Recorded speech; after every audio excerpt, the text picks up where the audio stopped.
ससुरा सब सोचल समझल काम के गुड़गोबर कर दिलन सा।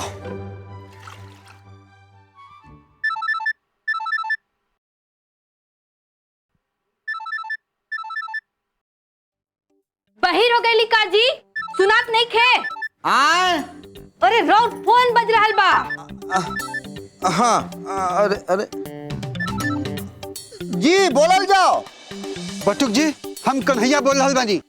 मैया? अरे के कर मैया जी? मैया ना, हम कन्हैया बोलतनी, कन्हैया। अरे भाई हमार मैया तो बहुत पहले ही नून के बिया ले आवे ऊपरे चल गए। एक मिनट रुकल जाओ। इहो जे बात से की हाँ बोली।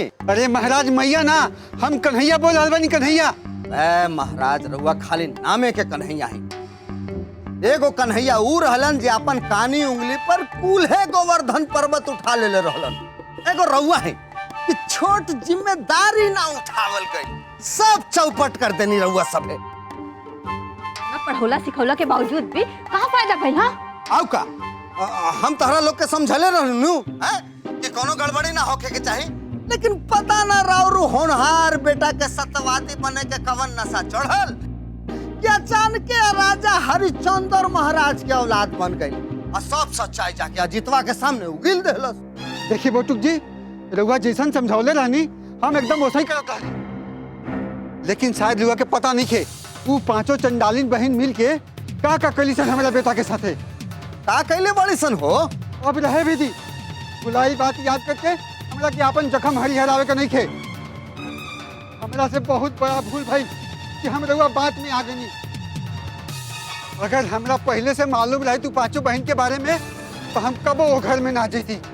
रउआ शायद पता नहीं खे वो पांचों चंडालिन बहन मिल के हमारा बेटा के साथ का कली सन। अरे पांचों चुड़ैल है सन, चुड़ैल। अरे कन्हैया जी हमार बात तो सुनी। अब ओकर भाई हमरा के 1 करोड़ भी दी, गाड़ी बंगला भी दी, तब वो हम अपन बेटा के रिश्ता हुआ ना करब। अरे 1 मिनट सुनी महाराज। अरे अब रहे दी। अरे अब भूल के भी रहुआ हमरा के कब फोन मत करब, बुझली? जी कट गई। अब बतावा तक का जमाना आ गई बा। ये पांचों बहनिया के वजह से वदना खलासी हमरा के आंख दिखावता, कहता कि गाड़ी बंगला के साथ 1 करोड़ रुपया भी मिली तो घर में रिश्ता ना करी। भिख मंगा संस। अब पता ना के ब्याह करी पांचों चुरैनिया से।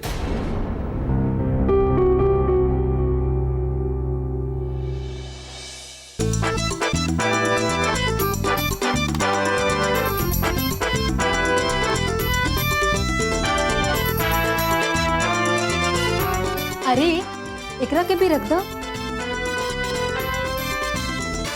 का हो रहल बा?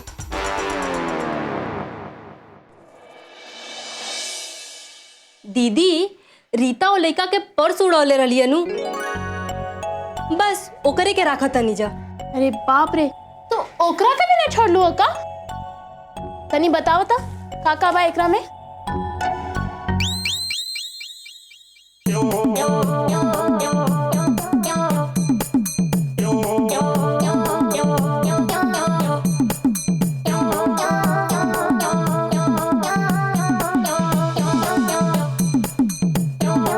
अरे बस 50 रुपए और कटरीना कैफ का एगो फोटो बा दीदी।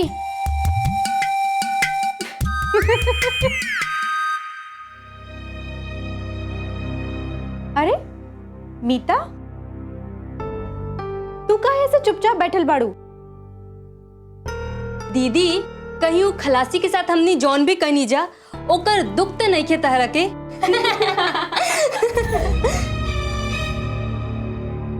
हमने चाचा चाची के साथ इतना दुर्गति कही, उन लोग की 10 को बात सुनाई नहीं। इस सब बात देर सबेर चिराग के पता चलबे करी। अरे लेकिन ई बेर हमने अपना तरफ से कुछ नहीं के कहले। गलती चाचा चाची के बा। वो लोग जानबूझ के बेकार रिश्ता दीदी खातिर लेके आइलेस। तो ऐसे का भाई, वो लोग अपना गलती थोड़ी ना कबूल करी। वो लोग तो यह कही ना कि वो लोग की कुछ पता ही ना रहे। मीता, छोड़ ही सब। चिराग के पता चला तब तो चले दे, जब वो आई तब के तब देखा जाए।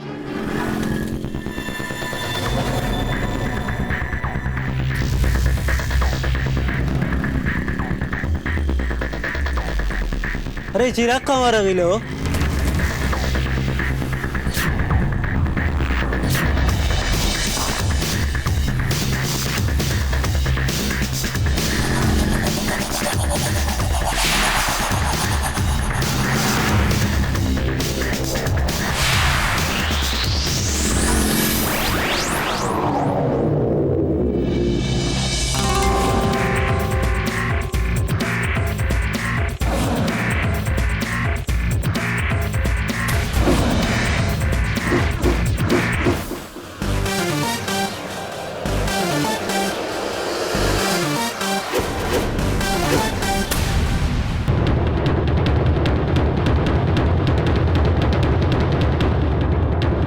अरे कहाँ मर्दो कहाँ रह गई लो?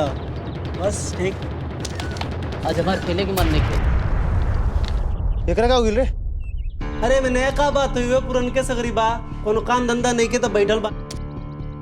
अच्छा, कामकाज के बारे में सोचल बढ़िया बात नहीं बा का? खेल कूद कइल, ई रोज के घुमल फिरल लफुआगिरी कल, एकरा से का हासिल होखे वाला बा?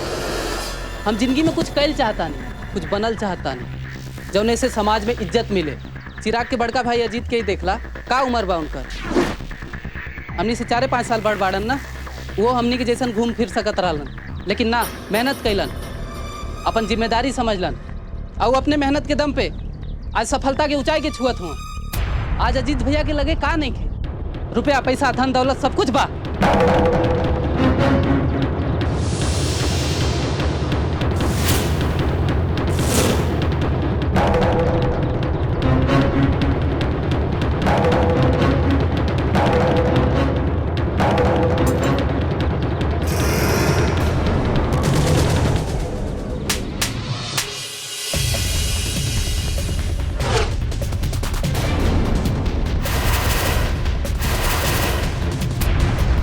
देखो बात कान खोल के सुन ले तुम। तेरा अजीत भैया के महिमा गावे के बना तो चिराग की दोस्ती भूल जो।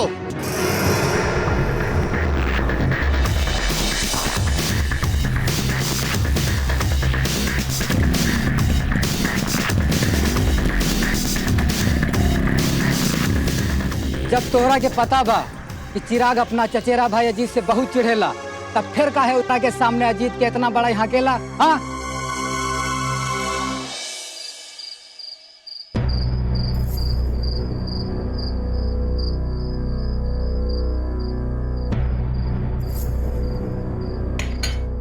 अब कब तक ऐसे बैठ के मातम मनावत रहब?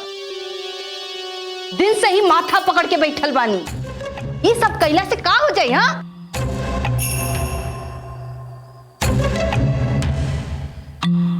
अब हम करे भी तक कहा करी दुलारी, हमरा कुछ रास्ता नहीं खिलौकर। ये पांचों चुरैनिया हमेशा दीवार जैसा अजितवा के सामने खड़ा रही सन। वैसे भी पांचों से केहू बियाह ना करी हो, रोज हिंसा अजितवे के संगे, लेकिन एखनी के रहते हम अजितवा के धन दौलत कौनो कीमत पर नहीं खिले सकत। बात तो रउआ सोरे आना सही कहता है, हमार भी दिमाग घूम गई, कौने रास्ता ही नहीं के सूझत। बाप रे बाप, कैसन बाड़ी पांचों बहनिया, 100 गो चुड़ैल मरल हुई है तो पांचों जन्मल हुई है सन। अब बताएं हमने का गलत कह रहे? अब सही गलत तो सब अपने जगह पे बानू, हमनी तो ओकनी रिश्ता लगावत रहनी। हाँ, लेकिन बदला में हमनी के का मिला? जूता पड़ल सिर पे जूता। देखनी है ना कैसे चिल्लात रही है। अगर वो अजितवा सामने ना रहत त हमनी के जूता चप्पल से मरती सन।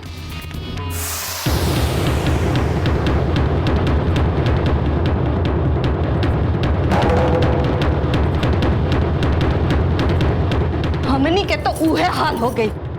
माया मिलली ना राम वाली, ऊपर से लड़का वाला कहिए दे सन।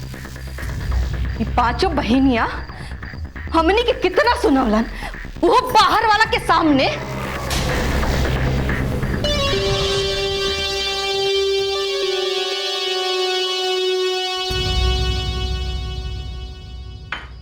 बात तो तू ठीक कहता रे दुलारी,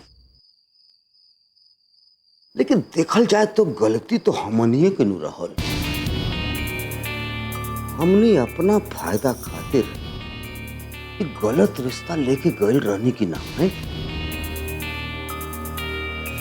अजीत भैया, ए अजीत भैया,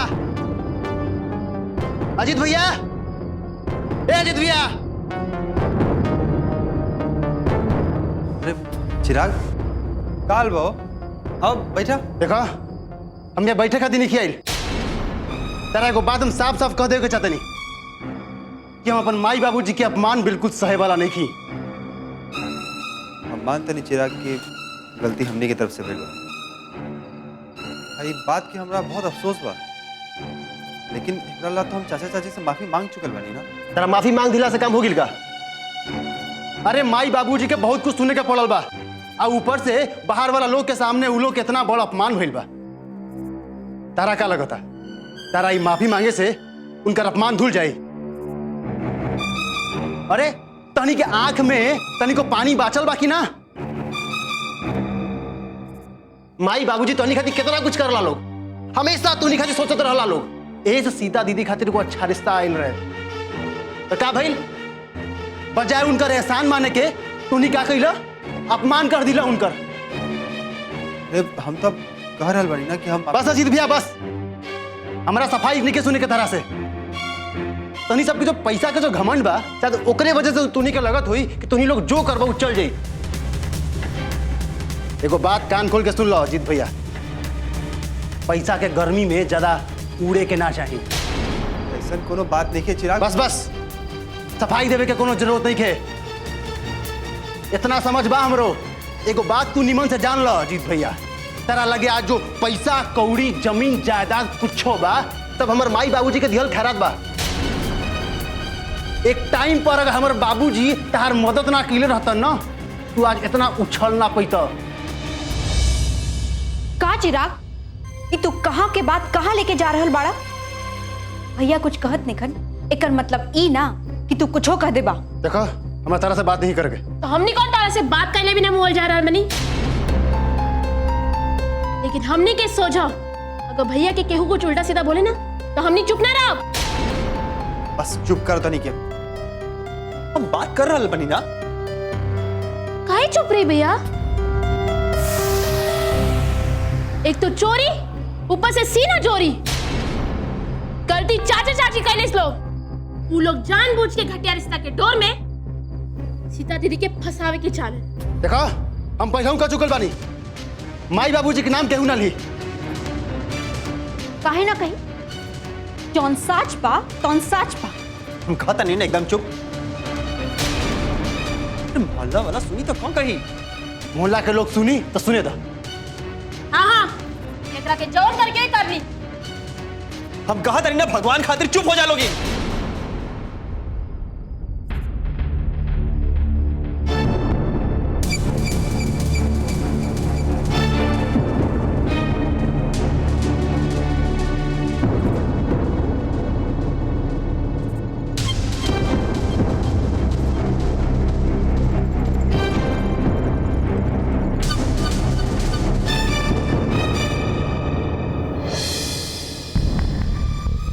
सारा गलती रउआ लोग कैली,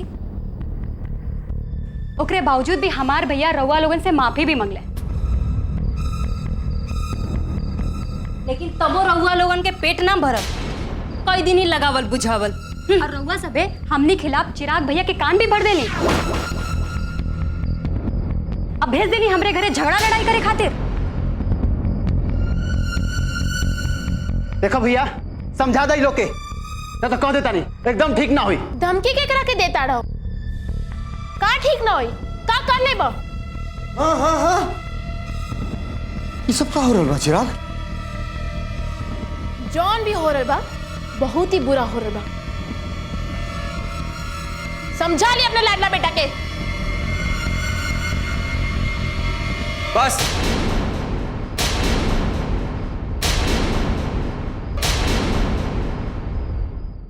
चुप हो जा लोगी। एक के भाई बहन होला के बाद भी कुकुर बिलाई जैसा लड़ हल बड़ा लोग आपस में। सब हम बर्दाश्त ना कर सकते नहीं अब। हम पूछा था नहीं चिराग कि सब का हो रहा बा? तारा क्या कर रहे जाके लड़े खातिर आए? बाबूजी ये लोग बस एक शब्द देखे सुने की चाहत। अरे तरीका अपन बड़ भाई बहन से बात करे क्या है? चला जा माफी मांगा।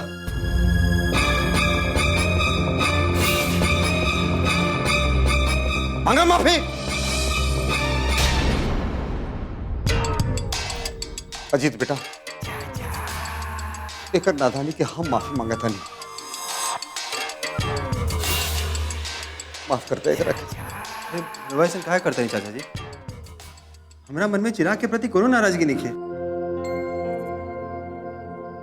वो तो हमारा छोट भाई है। अरे बाबू सीख सीख अपन बड़ भाई बहन से सीख। अरे बबुआ तेरी बात तो सुनना। बेटा ओकरे बात के बुरा मत मानिए। अब तू लोग भी पवनी जा, तू लोग भी ओकरे बात के दिल से मत लगावा। जा खाना खा के सो जा लोग। जा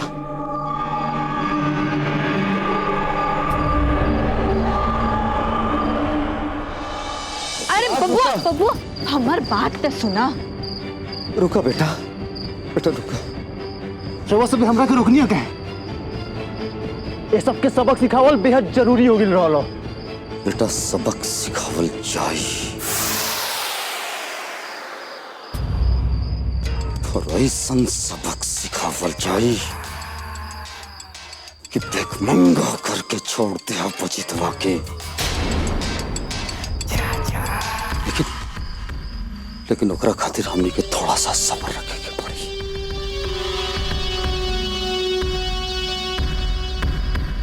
तो ये तरीका से लड़ना झगड़ने से बात बिगड़ जाए। अरे कम से कम लाख भैला के बाद भी अजितवा बहियो हमनी के हाथ में बा और हमने की चाहत कि हमनी के कौनो गलती की वजह से अजितवा के हमनी के मंशा के बारे में पता चले। हाँ बबुआ ये सब हमने तोहरा और तोहर सुखद भविष्य खातिर नहीं कर रहा। बस जैसे तोहर बाबूजी कह रहा बानी वैसे थोड़ा सब्र रखा। एक दिन ये सब कुछ अपन हो। ये घर द्वार शानो शौकत रुपया पैसा सबके सब बबुआ सबके सब।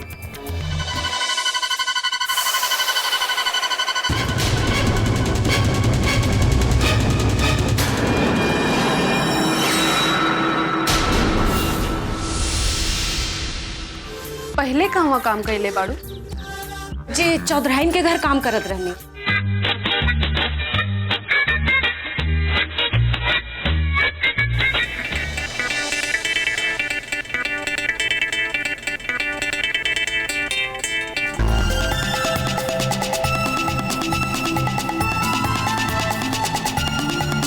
चला खाना तो बन गई, अब जल्दी से तनी झाड़ू पोछा करके दिखावा। माफ करी दीदी, जान बचल था लाखों पाई, अब हमरा से कछु काम ना हुई। अरे सुन तो